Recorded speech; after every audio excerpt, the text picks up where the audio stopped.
자, 안녕하세요 여러분, 꿀벌 스토리입니다. 자, 이번 시간에는 MSCI 지수, 그리고 코스닥 150, 그리고 코스피 200 지수 정기 변경이 점점 조금씩 다가오고 있어요. 특히 올해 같은 경우에는 5월 3일 날 공매도가 이제 코스피 200, 코스닥 150 종목에 대해서 부분 재개가 되면서 코스피 200 그리고 코스닥 150에 대한 사람들의 관심이 많이 이렇게 집중된 상태입니다. 그래서 이번 시간에는 이 지수들이 대체 어떤 것들인가 하는 그런 것들을 좀 알아보는 시간을 갖도록 하겠습니다. 바로 내용 넘어갈게요. 2021년 상반기 지수 정기 변경 관련 자료입니다. 이 지수 구성 종목 시 지수를 구성하는 종목에서 신규 편입 종목에 특히 관심을 많이 가져요. 시장에서는. 그 이유는 가장 큰 게 이제 지수를 추종하는 패시브 펀드의 자금 유입이 기대되기 때문입니다. 수급이 좀 더 다양화된다라고 생각을 하시면 될 것 같아요. 예를 들면 우리가 주식에 직접 투자하지 않는 사람들이 많죠. 특히 이제 주식은 고위험 투자 상품이잖아요. 그렇기 때문에 조금이라도 더 안정적으로 투자를 하는 사람들, 다시 말해서 더 큰 돈, 예를 들어 우리가 주식을 할 수 있다면 1,000만 원 혹은 5천, 1억 이 정도가 좀 큰 시드머니라고 하잖아요. 근데 펀드에 투자하는 사람들은 훨씬 더 큼직한 돈을 이제 투자를 할 수가 있습니다. 그 이유가 좀 더 전문가들한테 이렇게 맡겨보자. 그리고 내 돈 1억, 1억, 1억 이런 것들이 100명이 모이면 100억이잖아요. 그래서 그 큰 돈으로 수익률은 좀 더 덜 하더라도 안정적으로, 대신 적금이나 채권보다는 좀 더 수익률이 높게, 혹은 더 안정적으로 하려면 채권형 펀드도 있죠. 그래서 그런 다양한 펀드에 유입된 자금, 수백억에서 수천억짜리 큰 자금을 운영하는 펀드들의 수급이 바로 코스닥 200, 코스피 200, 코스닥 150에 이렇게 유입이 될 수 있기 때문에 신규 편입 종목에 관심이 좀 많다라고 생각을 하시면 될 것 같습니다. 물론 이외에도 지수는 종류가 엄청나게 많죠. 그래서 이번 시간 첫 번째로 MSCI 지수를 좀 알아보도록 하겠습니다. MSCI 지수는 모건 스테일링 이렇게 좀 큰 증권사에서 이렇게 만든 지수 중 하나예요. 그리고 당연히 MSCI 외에도 FSC인가 여러 가지 지수가 더 있습니다. 그래가지고 한번 보시면은 MSCI의 경우에는 4월 말 10거래일 중 무작위로 선택한 하루의 시가총액 기준으로 결정한다. 상장 후에 최소 3개월 요건이 있어요. 그래서 이번에 SK 바이오사이언스는 그 상장 후 최소 3개월 요건에는 미달된다고 해요. 그래서 8월 혹은 11월 정도 그때쯤 이제 분기 변경을 할 때 편입될 가능성이 높다고 합니다. 5월 11일 날 지수가 변경되고요. 28일부터 적용이 된다고 합니다. 그래서 28일부터, 그러니까 11일 날 예를 들면 어떤 종목이 MSCI 지수에 편입이 됐다. 그러면은 바로 12일 날 이렇게 신규 자금이 들어오는 게 아니고 28일부터 새로운 자금이 이렇게 유입이 되게 됩니다. 반기 변경일이 5월과 11월에 있고 분기 변경일이 2월과 8월경에 있습니다. 그리고 신규 편입 가능성, 2021년 올해 5월 11일 날 지수 변경 시에 편입될 가능성이 높은 종목들이 HMM, 그리고 하이브, 그리고 SKC, 녹십자, 카카오게임즈 등이 있다고 하고요. 예상된다고 하고요.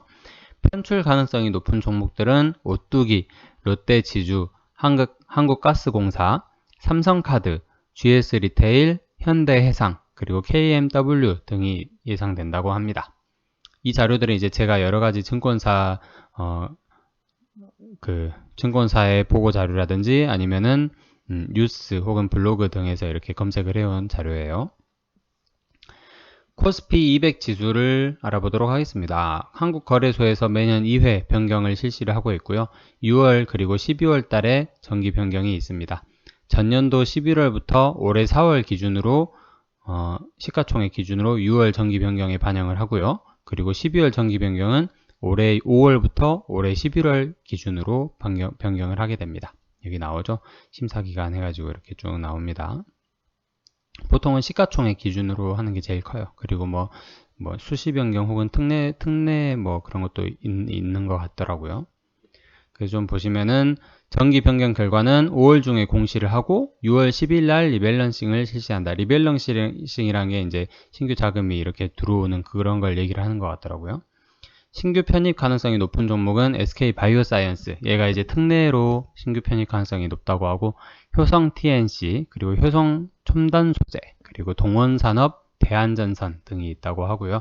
편출 가능성 높은 종목은 JW 중해제약, LG 하우시스, 빙그레, 삼양사, 태영건설, 남선알루미늄, 그리고 한일 현대시멘트 등이 예상된다고 합니다.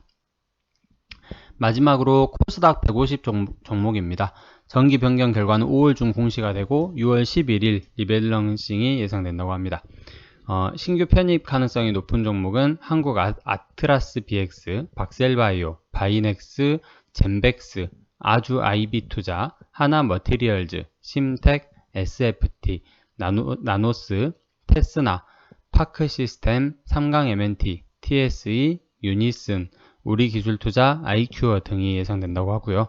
편출 가능성 높은 종목은 슈피겐코리아, 클리오, 데아TI, 노바렉스, 상상인, HL사이언스, 이지홀딩스, VTGMP, 드리머스 컴퍼니, 신흥SEC, 사람인 HR, AP시스템, 와이솔, 유비쿼스 홀딩스, KH바텍, 그리고 한국기업평가 등이 예상된다고 합니다.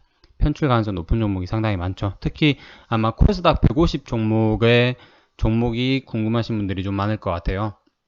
근데 아무리 이번에 이제 공매도 이슈가 있다고 해도 제 생각에는 편출되는 것보다는 차라리 코스닥 150에 그대로 지수에 이렇게 포함되어 있는 게 차라리 낫지 않나 생각이 됩니다. 아무리 뭐 공매도 이슈가 있다고 해도 지수에 들어가 있다는 것 자체가 아까 말씀드렸다시피 이제 자금 유입이 좀 더 원활하게 되거든요. 그래서 이제 저는 그렇게 생각을 하는데 모르겠어요. 지수 변경은 공매도 거래가 이제 올해는 변수다.